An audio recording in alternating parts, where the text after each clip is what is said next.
Record News Rural. Oferecimento. Bradesco, contrate crédito rural e concorra a tratores 0 km. Micro Essentials da Mosaic, MPS em grânulo único.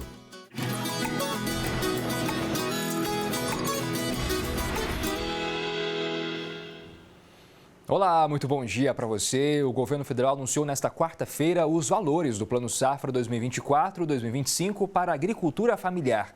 O ministro de Desenvolvimento Agrário e Agricultura Familiar, Paulo Teixeira, fez a apresentação dos números. Teixeira fez um balanço dos investimentos e comparou o atual Plano Safra com o plano anterior. Segundo o ministro, houve um aumento de 18% no total de operações e de 12% no total de contratos.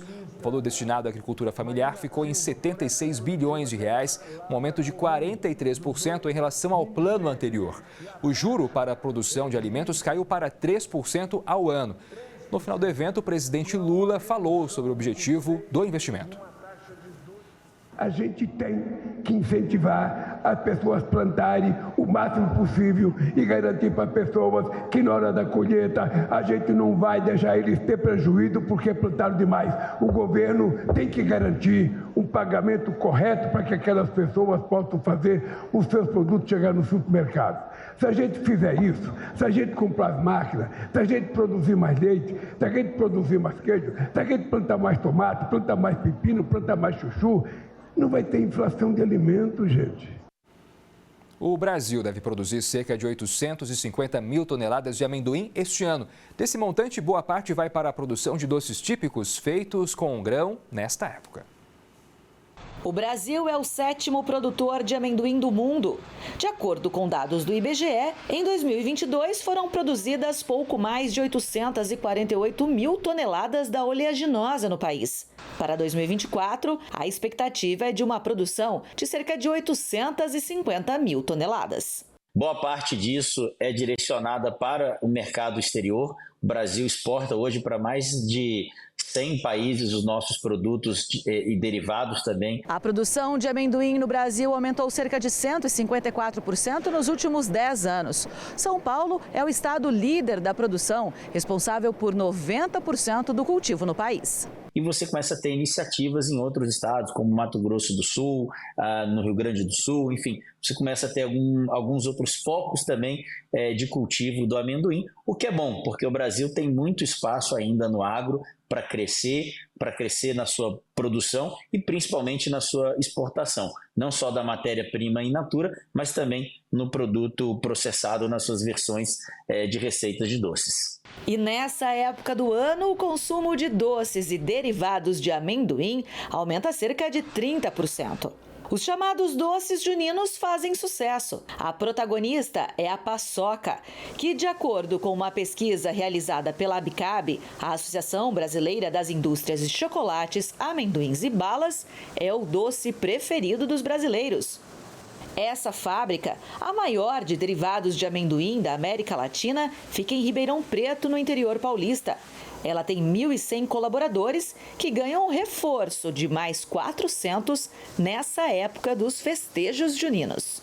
Nesse período a gente vê um incremento importante de vendas em todo o Brasil, inclusive para o mercado externo, com todas as linhas de produtos aí à base de amendoim. Aqui são produzidas por dia cerca de 5 milhões de unidades de paçoca nesta época.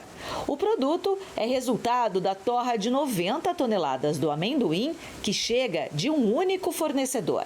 Hoje nós temos aí praticamente em torno de 25 mil hectares de áreas plantadas em parcerias com produtores. Ao receber essa matéria-prima dentro da nossa unidade, a gente faz toda uma análise na entrada dessa matéria-prima para a gente garantir aí todos os controles que fazemos dentro da nossa unidade. A fábrica não para, são 3 turnos.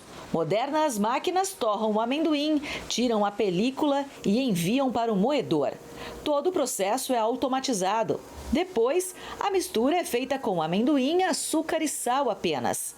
De lá, a massa solta é levada até uma linha de alta velocidade, onde o doce é formatado e vai para a embalagem. Esse processo todo leva apenas 15 minutos. Aí o produto está pronto para abastecer o país e o mundo. Desta fábrica, saem 34 produtos doces diferentes à base de amendoim, que atendem não só o mercado interno, mas também brasileiros que moram fora do país. É o mercado da saudade. E essas pessoas, quando vão para outros países, sentem falta do gostinho brasileiro, daquele produto de amendoim que é tão característico nosso, Por conta disso, a gente tem um mercado de exportação em crescimento para países como Estados Unidos, Japão, alguns da União Europeia e aqui América do Sul também, como Chile e Uruguai, por exemplo. O consumo de amendoim pelo brasileiro ainda é baixo, pouco mais de 1 quilo per capita por ano. A média mundial é de 6 quilos, também abaixo do consumo observado na China, de quase 13 quilos por habitante por ano. Mas internamente ainda há espaço para expandir a produção e o consumo. O Brasil tem muita área disponível para a cultura do amendoim e tem cada vez mais, os produtores têm investido e diversificado a produção do produto. O amendoim tem mercado internacional. O amendoim é um produto rico em nutrientes, proteínas, então a gente vê sim espaço para crescer e está cada vez mais presente, desde o café da manhã até a última refeição do dia do brasileiro. Se depender do consumidor, o sucesso continua garantido o ano todo. De acordo com a pesquisa da Abicab, 99,8% dos entrevistados consideram o amendoim bom para a saúde e 71% dizem que emoção vem em mente quando pensam no amendoim. O valor bruto de produção de Mato Grosso registra alta de quase 10%. Esta é a terceira estimativa para 2024 no estado. Os números foram divulgados pelo Instituto Mato Grossense de Economia Agropecuária, IMEA, e revelam um montante de 131 bilhões e 750 milhões de reais, o que representa um aumento de 9,11% em relação à previsão anterior. Se comparado a 2023, o valor teve queda de 23,57%. A soja continua sendo a principal cultura agrícola do estado, com uma participação de mais de 55% no valor bruto de produção da agricultura nesta projeção. Você vai conhecer agora a história do apicultor de Rondônia, que encontrou na criação pelas abelhas e na produção de mel uma jornada para o autoconhecimento e bem-estar. Ocimar Tavares tem 49 anos, nascido em Santarém e mora em Porto Velho há 12 anos. Encontrou na apicultura uma paixão. A gente faz um berçário das abelhas para poder fortificar elas, para elas terem uma proporção de abelha grande, para elas poderem ir para campo para trabalhar, para poder produzir o mel. Nos últimos anos, Porto Velho tem visto um aumento na produção agropecuária e isso inclui a produção de mel. Em 2023, esse número superou 30 toneladas. Os dados não são precisos, pois muitos pequenos empreendedores ainda não são cadastrados pela Semagric. E em época de queimadas, essa ação prejudica a criação das abelhas e a fabricação do mel. Se a gente soubesse dar valor para as abelhas, que a gente não consegue viver sem as abelhas. As abelhas, ela tem um significado muito grande na nossa sobrevivência como ser humano. A produção de mel, além de oferecer alternativa econômica, também é uma atividade sustentável e com muita importância para o meio ambiente. As abelhas são fundamentais para a natureza e também para a alimentação do ser humano. Esse daqui é de uma florada que só tem no estado de Rondônia mesmo. Em qualquer lugar do Brasil vocês podem procurar, não vai ter essa florada aqui, que é a florada do hortelãzinho. Conta pra gente o que tem de especial nesse mel aqui. Tem 32% de vitaminas e sais minerais, né? Vocês estão comendo uma coisa que é rico em vitamina e proteína, né? Uma colher de sopa dessa daqui durante o dia tem todos esses dois tipos de vitamina que eu falei, né? Proteína, sem contar que é um alimento que hoje em dia as pessoas não têm o mel como um alimento, tem o mel como um remédio, né? Mas na realidade o mel ele é um alimento para se comer todo dia. Se alimentar durante o dia, à tarde e à noite. E as abelhas que tem aqui, elas são de qual espécie? Elas picam, elas trazem algum malefício? Sim, as abelhas que tem aqui, elas são as abelhas apis, né, com ferrão. Aqui nós tem também uma ali sem ferrão, mas a nossa abelha é com ferrão. Elas picam e doída. Qual a diferença da abelha com ferrão, né, para a abelha sem ferrão? A diferença da abelha com ferrão é que ela ferra, né? Ela pica, né, na realidade. E a abelha sem ferrão, ela não pica e ela é menor, né? O mel é de qualidade, né? O da abelha sem ferrão é sem igual. Tanto é que para colher ele a gente colhe na seringa. E já da abelha com ferrão a gente bate o mel. Esse aqui é da abelha com ferrão. Esse é da abelha com ferrão. Para finalizar essa matéria incrível sobre mel, sobre abelhas, a gente não podia ir embora sem experimentar do mel de qualidade que foi colhido faz uma semana, não é mesmo? Uma semana que nós colhemos, eu e o seu Carlos Pascoal, nós colhemos esse mel aqui. Eu vou ficar devendo a colheita, eu vou ficar na melhor parte, que é a parte de comer. Vamos lá?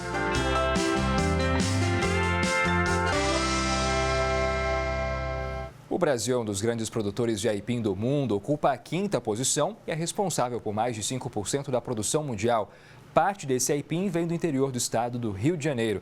A cidade de Casimiro de Abreu, por exemplo, é uma grande produtora. O cultivo tem trazido bons lucros aos produtores. Ele é versátil. Pode ser cozido, frito, se transformar em farinha, goma ou caldo e muitas outras formas. Com certeza está presente nos lares dos brasileiros. O aipim é um dos alimentos mais consumidos no Brasil. Para dar conta de toda a demanda, a produção é elevada. Segundo o IBGE, somente em 2022 foram mais de 17 milhões de toneladas produzidas no estado do Rio, o que representou um rendimento de 15 milhões e 200 mil reais. O cultivo é extremamente rentável. Esta família de Casimiro de Abreu, no interior fluminense, vive há 5 anos da produção do aipim. De segunda a sexta, Rosimar trabalha como doméstica. No fim de semana, ela e o marido se dedicam à lavoura. Na propriedade deles, são plantados, em média, 10 mil metros quadrados com os pés do tubérculo. Em 7 meses, já estão prontos para a colheita. O trabalho é pesado, mas rende bons lucros. Com 3 pés, já é possível encher uma caixa de 20 quilos. Para mim é muito satisfatório. Eu amo trabalhar com aipim. É muito bom mesmo. Bom é financeiramente também, porque tem uma boa renda, né? A gente consegue sair para vender, a gente vende bem. Aí eu levo no mercado, a pessoa fala, tem como trazer umazinha para mim experimentar? Com certeza. Aí eu levo, aí a pessoa experimenta, amei, sou aipim, pode trazer 2, 3 caixas? Eu falei, ih! Aí eu fico toda empolgada, né? Vendo bem pra caramba, é ótimo. A mandioca, como também é conhecida, tem grande importância econômica para a cidade. A produção anual gira em torno de 300 toneladas. O cultivo da raiz é a principal fonte de renda de cerca de 60 famílias. Durante o ano ele traz um bom retorno. Porque dá para pagar minhas contas, dá para se virar bem. Plantando aipim, colhendo, vendendo, dá para se virar muito bem mesmo. O aipim é um dos principais cultivos agrícolas do mundo e o Brasil é responsável por 5,7% dessa produção. É o 5º maior produtor. E toda essa popularidade se dá pela praticidade de cultivar o tubérculo e a alta capacidade de adaptação ao tempo e solo. Para ter uma boa safra, basta uma rama de qualidade e a limpeza do solo. O aipim, ele se adapta em qualquer solo, né? Desde que o solo não esteja comprometido, né? E o aipim, para ele te dar um bom retorno, é muito prático. É você ter uma rama de qualidade, um plantio acompanhado com a capina, terra, né, na raiz, né? E assim, até um certo período do aipim, a limpeza. Quando ele chega numa parte mais adulta, perto do cultivo, não requer que você deixe limpo. Até por onde que o aipim também ele necessita de sombra, né? A única parte que prejudica-se muito o aipim são 2 fatores, é a lagarta e o alagamento. Então, por isso que eles procuram muito fazer até o plantio deles em canteiro. Na cadeia produtiva de Casimiro de Abreu, a mandioca é um dos principais cultivos, junto com o feijão, e movimenta mais de 2 milhões de reais na economia local. O investimento para você ter uma aipim de qualidade é zero, né? É só o trabalho mesmo do produtor. Então, despesa é zero. e aí vem só a colheita, né, o lucro da colheita. Lógico, tem um trabalho que é um trabalho, você tem que estar vigiando. E quando pergunto se o trabalho tem valido a pena, o sorriso no rosto de Rosimar vem como resposta. E pronto, um pé daqui, um pé dali, e deu nisso aí que está aí, mais de 10 mil metros quadrados plantados. Graças a Deus está dando tudo certo. Em nome de Jesus vai continuar. E como nós já falamos aqui no Record News Rural, o governo brasileiro anunciou o Plano Safra da Agricultura 2024-2025. O plano oferece juros reduzidos para agricultores que produzem alimentos básicos, como arroz, feijão e mandioca. Para falar sobre o assunto, a gente conversa agora com Felipe Serigati, professor da Fundação Getúlio Vargas Agro. Felipe, bom dia, seja bem-vindo aqui ao Record News Rural. Bom dia, tudo bom com vocês? Tudo certo. Felipe, explica um pouco para a gente o que é o Plano Safra, né? E qual a importância dele para o agronegócio brasileiro. Então, vamos lá, né? Então, o Plano Safra é provavelmente o conjunto dos principais instrumentos de política agrícola que nós temos aqui no país, notadamente direcionada para crédito, mas também ali o anúncio junto é dado uma atenção para o seguro rural. E é uma das 3 grandes fontes de financiamento que o setor tem para executar a sua safra. Naturalmente, dada a dimensão do universo agro e a disponibilidade de recursos por parte do Tesouro Nacional, essa fonte de financiamento não responde para a totalidade, né, que o setor precisa. Na realidade, não responde nem pela fração majoritária, mas ainda assim é um instrumento importante, responde com uma parcela significativa da necessidade de financiamento do setor e muitas vezes serve como referência para outras linhas de financiamento disponíveis. E quando a gente fala em financiamento, é um plano que oferece juros muito baixos, né? O que é um grande benefício. Então, dependendo naturalmente da linha, né? De fato, na sua larga maioria, oferece uma taxa de juros menor que aquelas praticadas no mercado para outros segmentos. No entanto, o universo agro opera com condições também bem particulares. É uma fábrica a céu aberto, ou seja, tem um conjunto de riscos que não está sob o controle do produtor, ou seja, o produtor não tem muito como prever com assertividade quanto que ele vai conseguir colher a parte de quantidade. Além disso, o preço também ele não tem controle, tá? Em geral são commodities que o preço é bastante volátil, varia de forma muito expressiva, né? Então é natural que o financiamento para esse segmento, para o universo agro, seja mais arriscado. O setor privado sozinho tem dificuldade de atender essa demanda. Resultado disso, é necessária uma política pública para corrigir isso que, tecnicamente, nós chamamos de falhas de mercado. Dito isso, a taxa de juros ela é menor, no entanto, ainda assim, as taxas divulgadas, principalmente quando a gente olha para a agricultura empresarial, foram praticamente as mesmas taxas do ano passado, tá? Divulgadas no ano passado, mesmo que a Selic esteja operando num patamar menor esse ano, ou seja, o custo de captação das instituições financeiras esteja menor, e para o produtor, uma taxa de juros ali de 2 dígitos para a parte de investimento ali de 5, 10 anos, é algo bastante puxado, tá? Então, é menor que a taxa de juros praticada no mercado? Como é natural, que acontece na política pública voltada para o setor. Mas ainda assim, o que foi divulgado trouxe taxa de juros em patamares elevados, ou pelo menos acima do que o mercado estava esperando. Felipe, é importante a gente falar também sobre a diferença da agricultura familiar para o agronegócio, né? São pessoas que produzem em menor escala e que têm um papel fundamental nesse processo, nessa cadeia do agronegócio também. Então, essa diferenciação, né, ela existe muito mais ali em termos de política pública, tá? Porque em termos de operação no mercado, a única coisa que está diferenciando é a escala da propriedade, né? Mas eles vão comprar insumos praticamente dos mesmos fornecedores, das mesmas indústrias químicas, vão depender ali praticamente de maquinários também, de fabricantes muito semelhantes, vão vender a sua produção, quando o produto é semelhante, para os mesmos destinatários. Então, a diferença essencial ali é só a escala de produção, tá?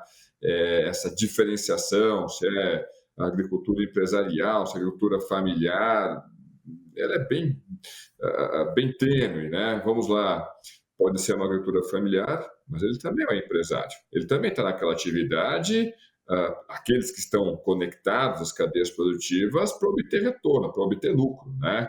Então, não tem grande diferença, mais ali em termos, novamente, da dimensão da propriedade e se está utilizando mão de obra apenas familiar ou não. Então, esse é o ponto. De qualquer forma, de fato, como é uma escala menor, demanda algumas condições especiais e o Plano Safra ele é dividido entre esses dois grupos, né?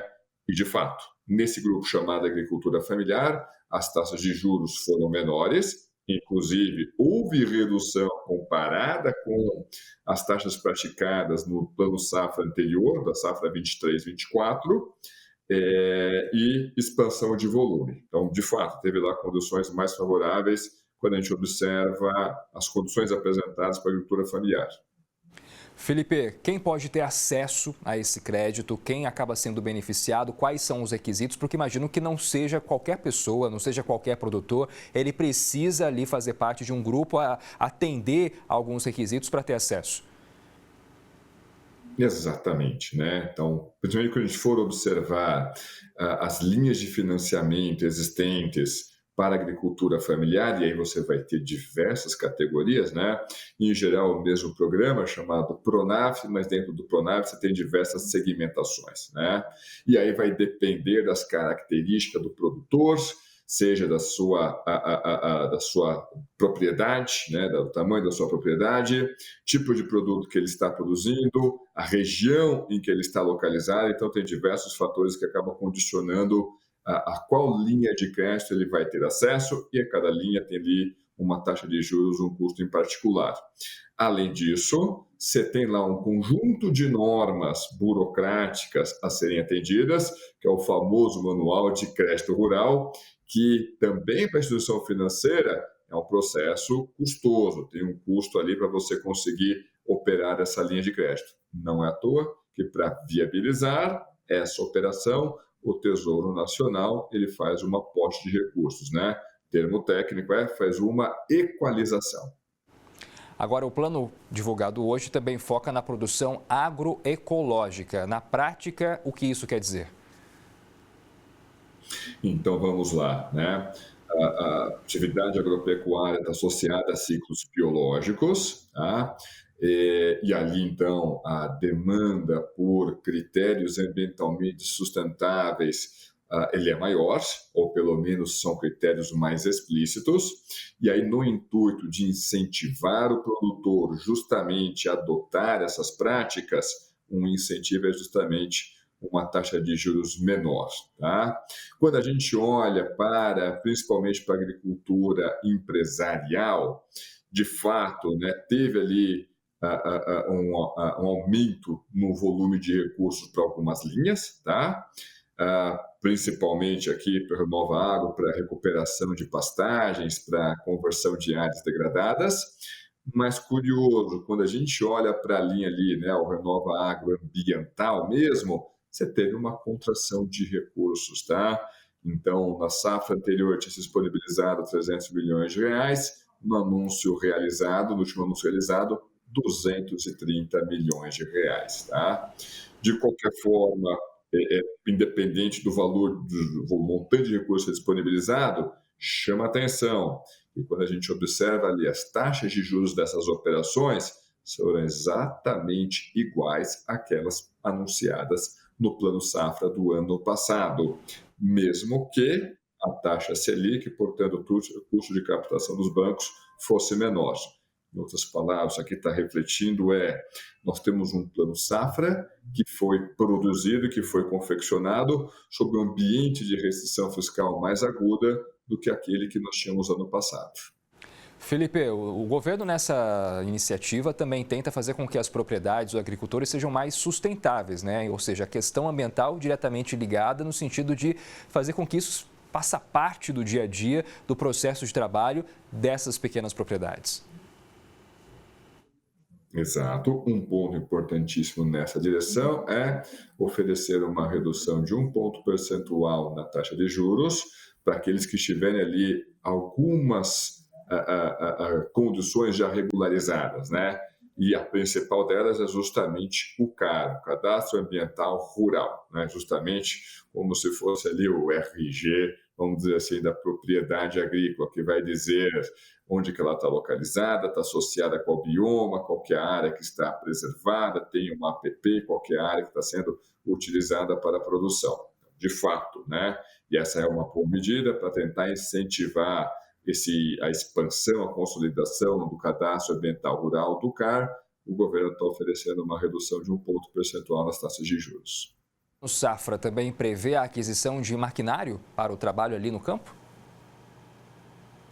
Exato. Então, também tem linhas dedicadas a isso, né? Aí é o Moder Frota, por exemplo, acho que é o grande exemplo nessa direção.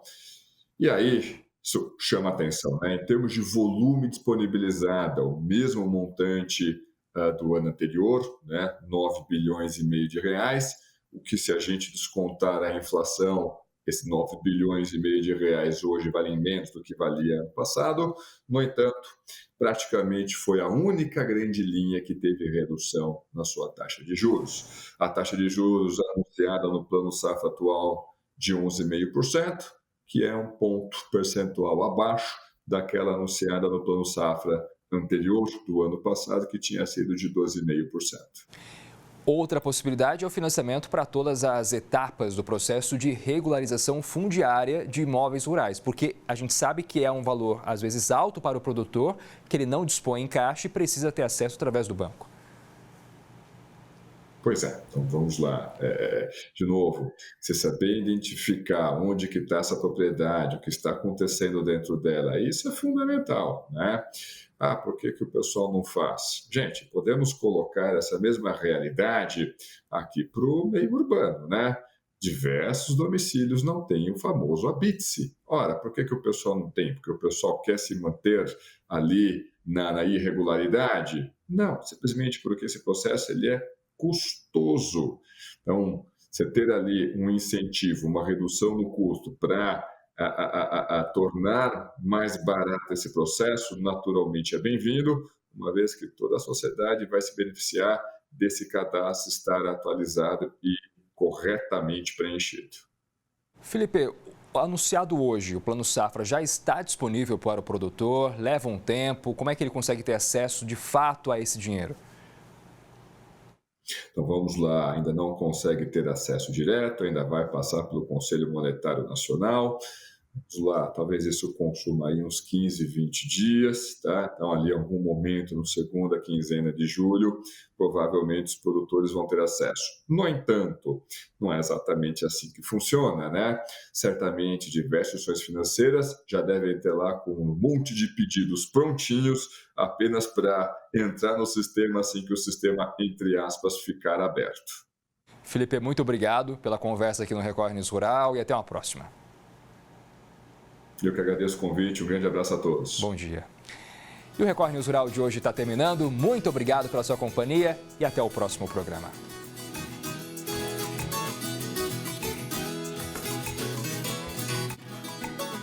Record News Rural. Oferecimento. Bradesco. Contate crédito rural e concorra a tratores 0 km. Micro Essentials da Mosaic. NPS em grânulo único.